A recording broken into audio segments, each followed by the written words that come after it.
تو پھر کیا ہوگا؟ داتا حضور کی خدمت میں جب آئے تو داتا حضور نے مؤذن کو حکم کیا، اذان کا وقت ہوا، مؤذن نے اذان دی۔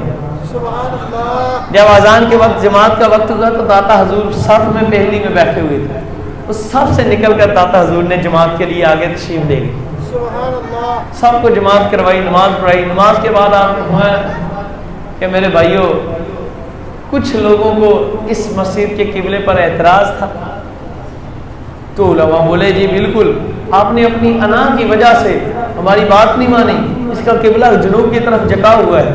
آپ نے فرمایا مجھے خبر نہیں کہ انا کیا ہوتی ہے، کہ نا سبحان اللہ، مجھے خبر نہیں کہ انا کیا ہوتی ہے، لیکن میں آپ کو بتاتا ہوں کہ یہ ہم نے خالصتاً اللہ کی رضا کے لیے خدمت کی ہے، اور اللہ ہی جانتا ہے کہ ہمارا دل بھی سیدھا ہے، ہمارے مسجد کے قبلہ رخ بھی سیدھا ہے۔ تو آپ نے فرمایا جو لوگ اعتراض کرتے تھے ہم پر کہ آپ کی مسجد کا قبلہ سیدھا نہیں ہے، وہ متوجہ ہو۔ جب وہ علماء متوجہ ہوئے، آپ رحمت اللہ تعالی علیہ نے مسجد کے میناروں کی طرف اشارہ فرمایا۔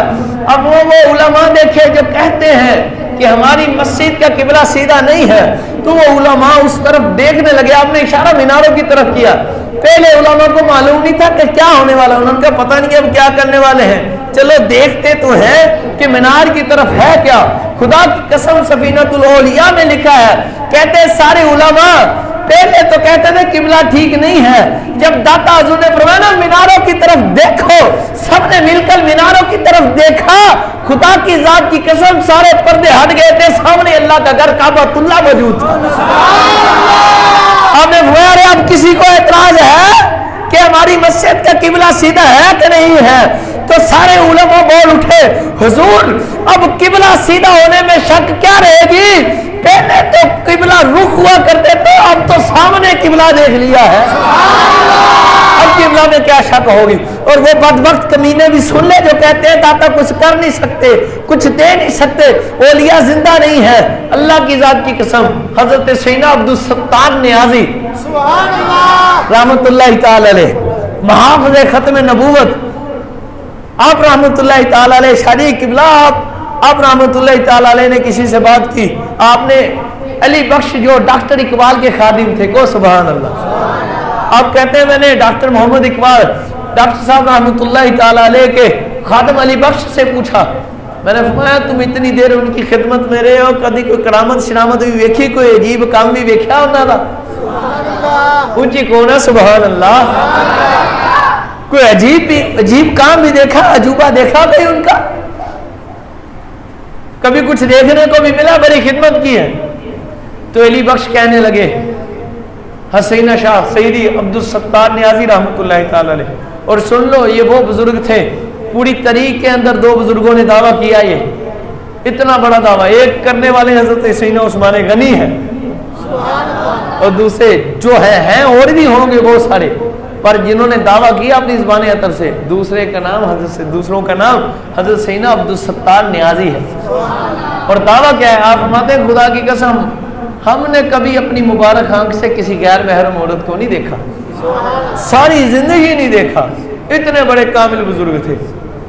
لیکن اب کیا کہتے ہیں میں نے جب ان کے خادم سے پوچھا ہے نا علی بخش سے کہ علی بخش کچھ دیکھا، تو اس نے کہا حضور ڈاکٹر صاحب نے مجھ سے وعدہ لیا تھا کہ ارے علی بخش تو نے ہماری حیات ظاہری میں یہ بات کسی پر عیا نہیں کرنی، تو اب وہ چونکہ وصال ظاہری فرما گئے ہیں تو اب میں آپ کو بتا دیتا ہوں، کو سبحان اللہ۔ اور وہاں بتاؤ کیا کہتے ہیں کہ حضور ایک دن میں اپنے کمرے میں لیٹا ہوا تھا ڈاکٹر صاحب کے آستانہ پر ہی، آپ کے گھر مبارک میں آستانہ شریف پر، جب میں لیٹا ہوا تھا تو رات 2 کا وقت ہوگا، جب میں سویا ہوا تھا، اچانک آ کر مجھے ڈاکٹر صاحب نے اٹھایا، کہنے لگے اٹھ مہمان آئے ہیں، سبحان اللہ، میرے کچھ خاص توجہ میری طرف کرنی کہ سبحان اللہ، بار باری توجہ طلب ہے۔ جو کہتے ہیں رسول اللہ زندہ نہیں ہے، نعوذ باللہ کچھ کر نہیں سکتے اللہ کے نبی اور رسول، میں انہیں کہتا ہوں ڈاکٹر اقبال کا نام تو لیتے ہو، ان کے عقیدے کو بھی مانو، سبحان اللہ، اب ان کی ولایت میں تو کوئی شک نہیں ہے نا تمہیں، کو سبحان اللہ،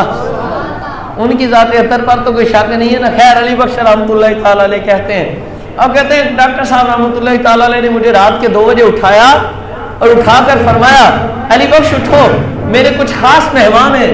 کہتے میں اٹھا, آج عجیب بات ہے, رات کو 2 بجے ڈاکٹر صاحب کے مہمان آ گئے.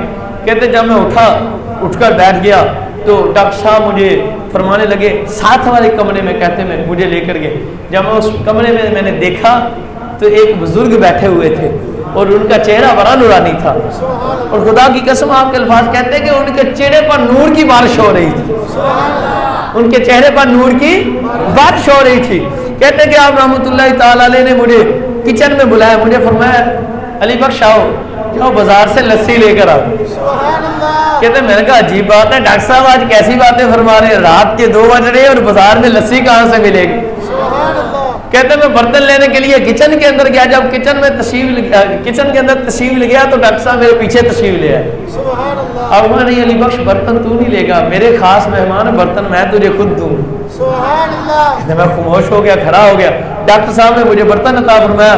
کہتے پر میں حیرت میں جا رہا تھا, سوچتے یار عجیب بات ہے, اتنے سونے مہمان رات نو آگے تو انہوں ڈاکٹر صاحب نے لسی پہ بھیج دیتا ہے, اس وقت لسی کہاں سے ملتی.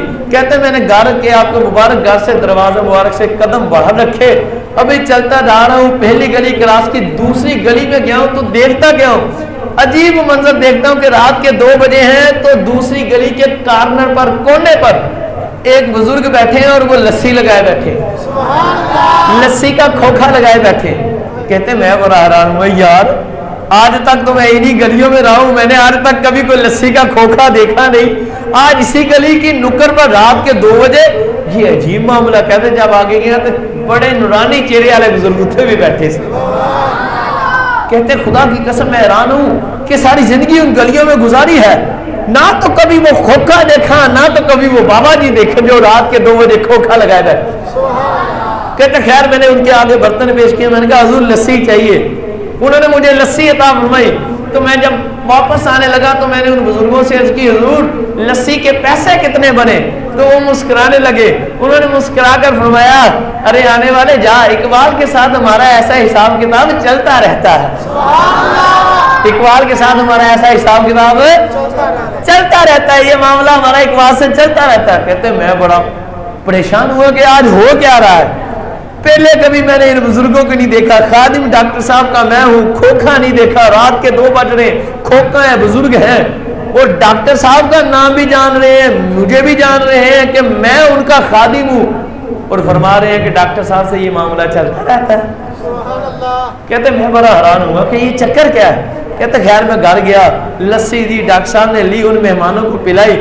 کچھ وقت میں اپنے کمرے میں بیٹھا, آواز آ رہی تھی ملاقات کی, ان بزرگوں سے باتوں کی. خیر کہتے اچانک آواز آئی کہ مہمان جا رہے ہیں, تشریف لے جا رہے ہیں. کہتے یہ بات جب مجھے آواز آئی تو میں اٹھا, فوراً کے مہمانوں کو دروازے تک چھوڑ دیتا ہوں. کہتے میں اٹھا اور اٹھ کر مہمانوں کو دروازہ شریف تک چھوڑنے کے لیے ڈاکٹر صاحب سے میں نے عرض کی حضور میں چھوڑنے کے لیے جاتا ہوں. کہتے ڈاکٹر صاحب نے فرمایا چلو جاؤ, تم چلے جاؤ. کہتے وہ مہمان دروازے شریف سے نکلے. کہتے اب کیا دیکھتا ہوں, میں پیچھے پیچھے ہوں. کہتے اب میں نکلا تو دیکھا ایک قدم ان کا گلی میں ہے, دوسرا قدم مجھے نہیں پتا چلا کہاں رکھ دی. کہتے میں نکلا پیچھے پیچھے جا رہا ہوں کہ دیکھوں تو سو بزرگ گئے. کہتے جب وہ کہاں گئے, میں اسے دیکھنے کے لیے نکلا. اب جب میں دوسری گلی کے کارنر تک پہنچا تو دیکھا نہ کھوکھا تھا نہ کھوکھے والے بابا جی تھے. کہتے میں نے کہا آج معاملہ کچھ اور ہے. کہتے میں واپس آیا, اقبال پاک کے قدم پکڑ لی. میں نے کہا حضور ساری زندگی خدمت کی ہے. آپ نے فرمایا کی ہے, اس کے عوض کچھ نہیں مانگا. فرمایا بالکل تو نے علی بخش نہیں کچھ مانگا. کہتے حضور آج بتائیں پھر آنے والا کون تھا, وہ لسی والا کون تھا. کچھ ہی کہنا سبحان اللہ. کہتے ڈاکٹر صاحب نے فرمایا علی بخش پھر بات سن لے, وعدہ کر. حضور کرتا ہوں. میں کیا وعدہ کروں؟ عرض کی حضور کیا وعدہ کروں؟ فرمایا پھر سن لو, جب تک ہم دنیا میں حیات ظاہری سے متصف رہے, اقبال کے راز کو راز رکھنا ہے, کسی پر حیا نہیں کرنا. کہتے میں نے وعدہ کر لیا حضور, میں کسی کو نہیں بتلاؤں گا, یہ میرا وعدہ ہوا. تو ڈاکٹر صاحب نے فرمایا سن, وہ جو گھر میں تشریف لائے تھے اور وہ جو کھوکھے والے تھے, لسی بنانے والے تھے, جاننا چاہتا ہے کون ہے؟ میں نے عرض کی حضور بتلائیں پھر وہ کون ہے؟ وہ سن، وہ جو آنے والے تھے وہ خواجہ خواجگان بابا فرید کے مرشد حضرت سیدنا خواجہ معین الدین چشتی اجمیری تھے، اور جو کھوکے پر تجھے لسی عطا فرمانے تھے وہ داتا گنج بخش علی اجمیری تھے۔ تاجدار ختم نبوت، زندہ باد، زندہ باد، تاجدار ختم نبوت، زندہ باد، زندہ باد، فیضان داتا جاری رہے گا، فیضان داتا جاری رہے گا، فیضان داتا جاری رہے گا۔ یہ بزرگوں کا فیضان ہے، خدا کی ذات کی قسم۔ کون کہتا ہے کہ ولی اللہ مر گئے؟ نہ نہ، قید سے چھوٹے سیدھے گھر گئے۔ ارے کئی واقعات ہیں داتا حضور کے، ایسے ایسے واقعات، لیکن آپ کو مزے کی بات کہوں کو سبحان اللہ، داتا حضور تو ملن تو دل کرتا سارے دا تے خواب چ یا جاگدیاں اکھاں نال؟ بولو ٹائم تھوڑا ہوا، جاگدیاں اکھاں نال کو سبحان اللہ، جاگدیاں اکھاں نال ویکھن دا وظیفہ دین لگا۔ جے کسے نے ویکھنا ہوئے تو دل کر لوے صاف، نیت کر لوے پاک، تے عقیدہ رکھ لے کامل، ہاں شک نہ ہوئے، تے دوجا دل دے وچ کوئی میں نہ ہوئے، بالکل فقیر انہاں دے در دا کتا بن کے داتا حضور دے دربار شریف تے حاضر ہوئے، 1000 مرتبہ درود تنجینا، جنوں درود تنجینا کہنے ہیں نا تسی، کہڑا درود پاک؟ درود سارے بولو، درود تنجینا، جنوں درود تنجینا کہہ لیندے، درود تنجینا، درود تنجینا شریف 1000 واری پڑھ کے خصوصی نبی پاک دی بارگاہ وچ آدھی صاحب علیہ وطہار پاک اکثر کا خصوصی طور تے داتا حضور دی بارگاہ وچ سالے ثواب کر دو تے کر کے عرض کرے حضور اج سانو بھی ذرا پردیاں تو بغیر ملے ہو، سبحان اللہ، پھر تو مشتاق رہنا تجھے داتا ملیں گے۔ ہمارے بزرگوں نے دیکھے ہیں، ہمیں بتایا ہے، اس میں شک کوئی نہیں۔ خدا کی ذات، اللہ عمل کی توفیق عطا فرمائے۔ اللہ ہو، اللہ ہو۔